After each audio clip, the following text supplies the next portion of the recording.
Hey, my name is Johandre and I am doing the Human and Earth Interactions project.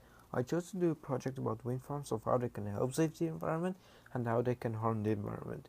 But I also chose to talk about how the wind farms saves and harms humans. Throughout history, wind farming has been a beneficial thing to use. It is a green energy source, which means that it has no effect upon the earth. Although it is a good thing, it is also a bad thing because it affects the environment as well as humans. If you don't know what wind farming is, it is a group of wind turbines in the same area that produces electricity from the wind. Today there are four different types of wind farms, and they are the onshore, offshore, nearshore, and airborne wind farms. An onshore wind farm is the most common use in the world today. It is a wind turbine that is more inland than the other types of wind turbines.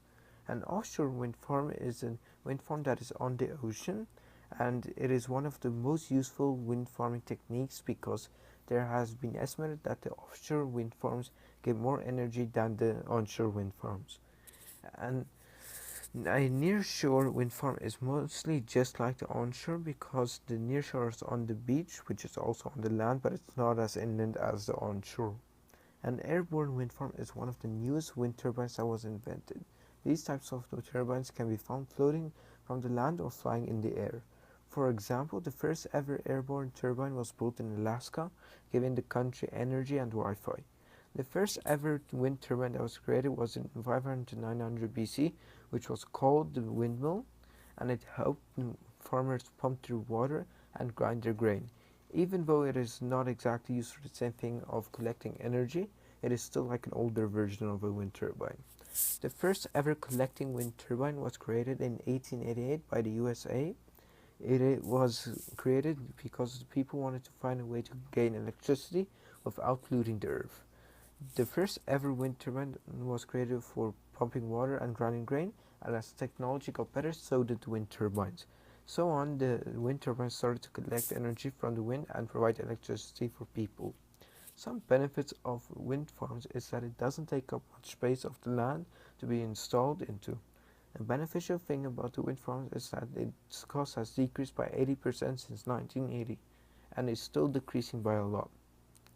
Wind farming could also be a benefit to fishes because they act like grease for the fishes and helps keep the fishes populated.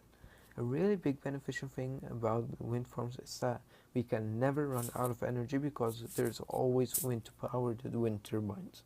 Some disadvantages of wind farms is that manufacture and installation requires a really big investment, and wind farms can also be a threat to wildlife because during the night or day it kills birds or bats.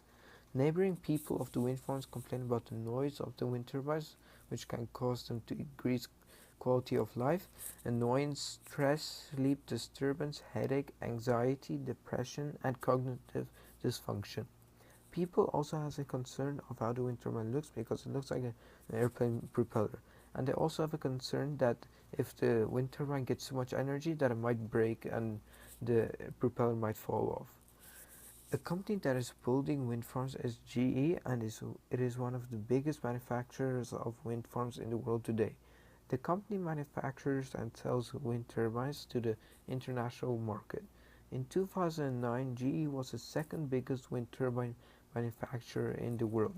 Currently, GE is working on a digital wind farm which is called the next evolution of wind. The company GE was founded in 1980 by James G.P. Delson, who also formed Clipper Wind Power in 2001. In 2002, GE acquired the wind power assets of Enron during its bankruptcy proceedings while gas turbine sales slumped. Enron Wind was the only surviving U.S. manufacturer of large turbines at the time, and GE increased engineering and supplies for the wind division. In February 2011, GE also acquired Wind Tower Systems LLC, a manufacturer of space-frame wind turbine towers. Overall, the wind farms is a beneficial and a bad thing to use, but in my opinion, I think that wind farms are the best way for now for people to get electricity in their homes without polluting the earth. I think a way that we can help this is that we can take out the power plants and build more wind turbines in the land because the power plants causes too much pollution with burning the natural fuels. This can help because the power plants cause too much destruction to the earth while the wind farms barely even causes any harm to the earth.